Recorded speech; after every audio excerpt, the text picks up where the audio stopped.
Hello friends, welcome to blooming equity. आज हम best stock to study now के series में एक फंडामेंटली स्ट्रांग कंपनी के बारे में डिस्कशन करेंगे जो कि अपने चार्ट में कप एंड हैंडल पैटर्न बना रहा है। आगे बढ़ने से पहले मैं यह डिस्क्लेमर देना चाहता हूं कि ये कंटेंट सिर्फ और सिर्फ एजुकेशनल पर्पस के लिए है और इसे कोई भी इन्वेस्टमेंट एडवाइस ना माना जाए। तो आज हम जिस कंपनी के बारे में डिस्कशन करेंगे उस कंपनी का नाम है Adani port and logistics. Indian logistics industry ने अब फाइनेंशियल ईयर 2019 से 2024 तक 11% CAGR के रेट से ग्रो किया है, जो कि आप इस स्लाइड में देख सकते हैं। ये 12.8 ट्रिलियन रुपीस जो फाइनेंशियल ईयर 2019 में था वो बढ़ के अभी फाइनेंशियल ईयर 24 तक 21.6 ट्रिलियन रुपीस हो चुका है। तो इस लॉजिस्टिक्स इंडस्ट्री में काफी अच्छा ग्रोथ आगे भी हमें देखने को मिल सकता है और अगर लॉजिस्टिक इंडस्ट्री में एक ग्रोथ मिलेगा तो अदानी इसमें सबसे बड़ा प्लेयर है। तो Adani port and special economic zone ये पोर्ट के डेवलपमेंट में काम कर रही है, ऑपरेशंस और मेंटेनेंस के रिलेटेड काम कर रही है और इन्होंने लिंक किया हुआ multi product special economic zone and related infrastructure.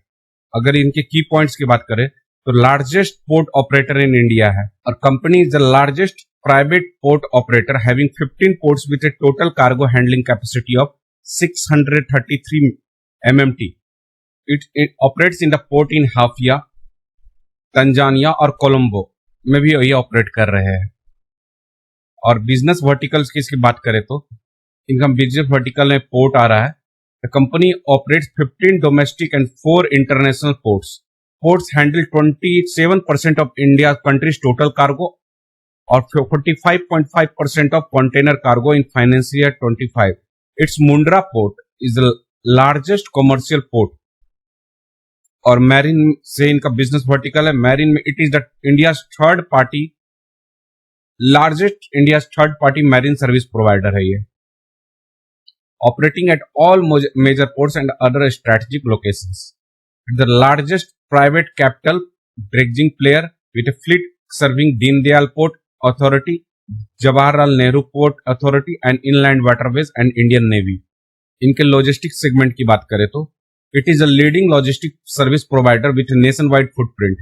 और इनका जो फोकस है by financial year 2026 the company plans to achieve a cargo volume of 505 to 515 MMT और revenue and EBITDA guidance 36,000 crore से 38,000 करोड़ का इन्होंने अपना गाइडेंस दिया है। 21,000 करोड़ एंड 22,000 करोड़ का इबिटा का इनको गाइडेंस दिया है by financial year 2026। Financial statement की बात करें तो इनका market cap around 3 lakh crore के आसपास का है और करंट प्राइस 1396 पे ट्रेड कर रहा है। 52 वीक हाई इसका 1605 रुपीज था और 52 वीक 994 रुपीज था। स्टॉक पी 28 के पी पे ये ट्रेड कर रहा है और अब इंडस्ट्री पी इसका 26 है, तो इंडस्ट्री पी के आसपास ये ट्रेड कर रहा है। बुक वैल्यू 288 रुपीज है। डिविडेंड 0.5% का डिविडेंड यील्ड है इसका। ROC 13.8% है, ROE 18.7% है और डेप्ट टू इक्विटी 0.83 है। इनका एक भी शेयर प्लेज नहीं है और प्रॉफिट प्रीवियस 12 मंथ का 10,000 करोड़ के आसपास इसका पिछले 12 महीने का प्रॉफिट था और पेग रेशियो इसका 1 है। ऑल टाइम हाई प्राइसेस इसका 1621 रुपीज था और अभी 52 वीक हाई से ये 13% डाउन में ट्रेड कर रहा है और 52 वीक लो से 40% ऊपर ये ट्रेड कर रहा है। RSI अभी 40.5 है। अगर इसका पी रेशियो की बात करें तो 5 ईयर टाइम फ्रेम में इसका मीडियन पी 27.8 है और मीडियन पी से थोड़ा सा ऊपर ही ये ट्रेड कर रहा हुआ भी हम लोग को दिख रहा है। अगर ये 3 ईयर टाइम फ्रेम में देखा जाए तो इसका पी मीडियन पी 28.8 था, अब मीडियन पी से थोड़ा सा ये नीचे 3 ईयर टाइम फ्रेम में ट्रेड करता हुआ दिख रहा है। अगर 1 ईयर टाइम फ्रेम में देखा जाए तो मीडियन पी इसका 26.9 था और ये मीडियन पी से थोड़ा सा ऊपर अभी ट्रेड करता दिख रहा है। तो हम देख सकते हैं कि तीनों टाइम फ्रेम में लगभग मीडियन पी के आसपास ही ये ट्रेड करता हुआ दिख रहा है। अगर इसे क्वार्टरली रिजल्ट की बात करें तो मार्च 2025 का क्वार्टर को हम पिछले ईयर ऑन ईयर बेसिस में मैच करा के देखते हैं तो पिछले क्वार्टर में इसने 6,896 करोड़ का सेल्स किया था, जो कि अभी 8,488 करोड़ का सेल्स किया है। ईयर ऑन ईयर बेसिस में भी हमें ग्रोथ देखने को मिल रहा है। और ऑपरेटिंग प्रॉफिट जो 4,900 करोड़ का था और ऑलमोस्ट 5,000 करोड़ का ग्रो होके हो चुका है। ऑपरेटिंग प्रॉफिट मार्जिन भी सेम रहा है, ऑलमोस्ट 58% से 59%। प्रॉफिट बिफोर टैक्स भी 2,341 करोड़ से ग्रो होके 3,532 करोड़ का हो चुका है। और अगर इसके नेट प्रॉफिट की बात करें तो 2,015 करोड़ से 3,023 करोड़ का हो चुका है। ईपीएस में भी ग्रोथ देखने को मिल रहा है, 9.44 से 13.95 का ईपीएस हमें ग्रोथ देखने को मिल रहा है। और इसके प्रॉफिट एंड लॉस स्टेटमेंट को देखें तो इस कंपनी में हमें हर एक साल ग्रोथ देखने को मिलेगा।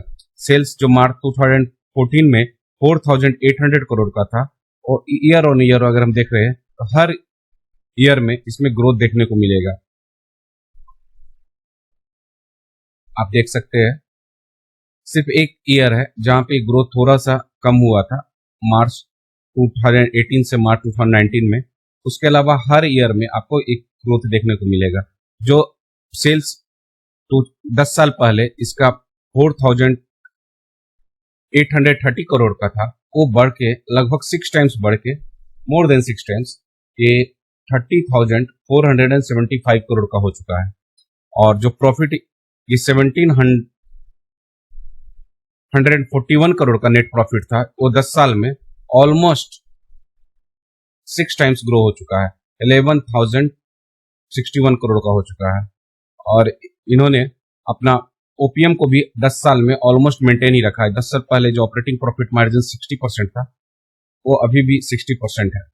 तो इतना हाई ग्रो करने के बाद, बड़ी कंपनी बनने के बाद ऑपरेटिंग परसेंट मार्जिन को मेंटेन करना इसका बिजनेस को दिखाता है कितना स्ट्रांग ये बिजनेस है। अगर कंपाउंडेड सेल्स ग्रोथ की बात करें तो 10 ईयर टाइम फ्रेम में 17%, 5 ईयर टाइम फ्रेम में 21%, 3 ईयर टाइम फ्रेम में 21% और ट्रेलिंग 12 मंथ में 14%। कंपाउंडेड प्रॉफिट ग्रोथ की बात करें तो ये देख सकते हैं कि लगभग 20% से ज्यादा हर टाइम फ्रेम में इसने ग्रो किया है।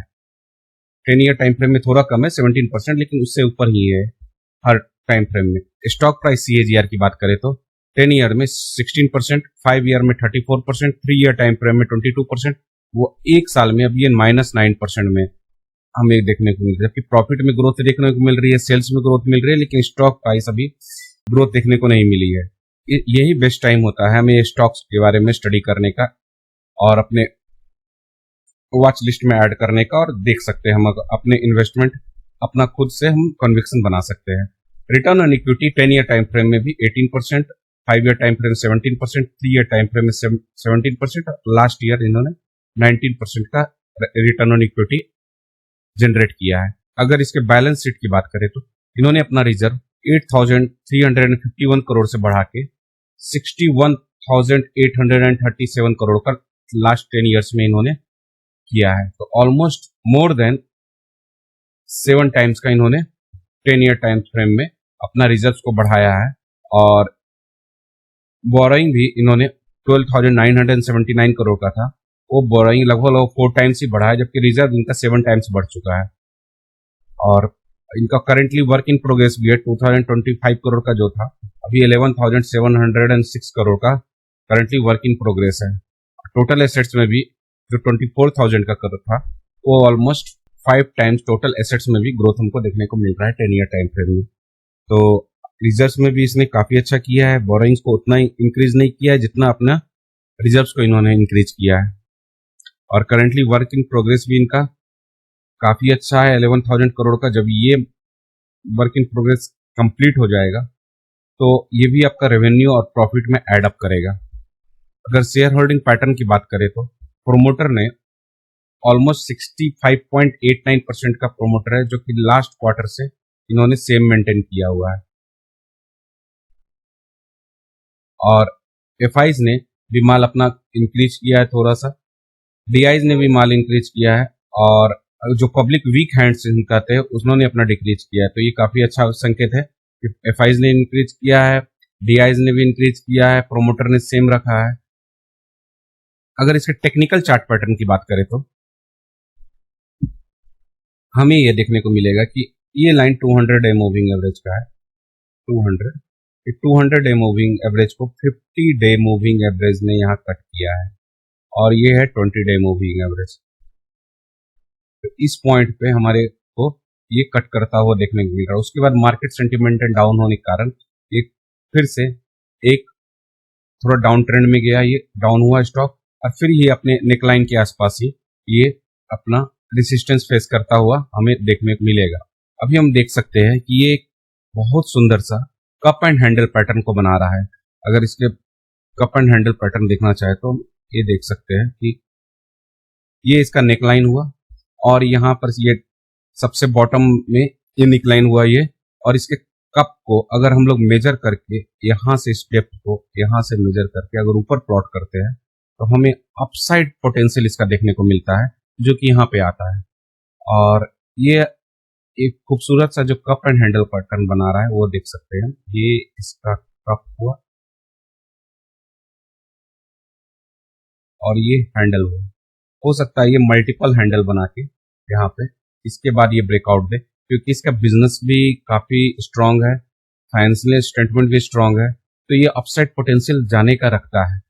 हमारा कोई भी इसमें रिकमेंडेशन नहीं, कोई भी मैंने टारगेट नहीं दे रहा हूँ, लेकिन मैं आपको सिखाना चाहता हूँ कैसे चार्ट को एनालाइज करते हैं। तो अगर इस पर नेक लाइन के ऊपर प्लेस करते हैं तो हमें यहाँ पे आपका इसका पोटेंशियल देखने को मिलता है कहाँ तक जाने का। अगर इसको यहाँ से देखा जाए तो जो अपसाइड पोटेंशियल है ऑलमोस्ट 41% का हमें ये देखने को मिलता है। तो मैंने इस चार्ट में कोई भी प्राइस नहीं लगाया है, कोई भी टाइम फ्रेम नहीं लगाया हूँ, सिर्फ आपको सिखाने पर्पस के लिए ये दिखा रहा हूँ चार्ट। तो अगर ये वीडियो आपको पसंद आया हो तो इस वीडियो को लाइक करेंगे, अपने दोस्तों के बीच और फैमिली में के बीच भी शेयर करेंगे, इस चैनल को जरूर सब्सक्राइब करेंगे।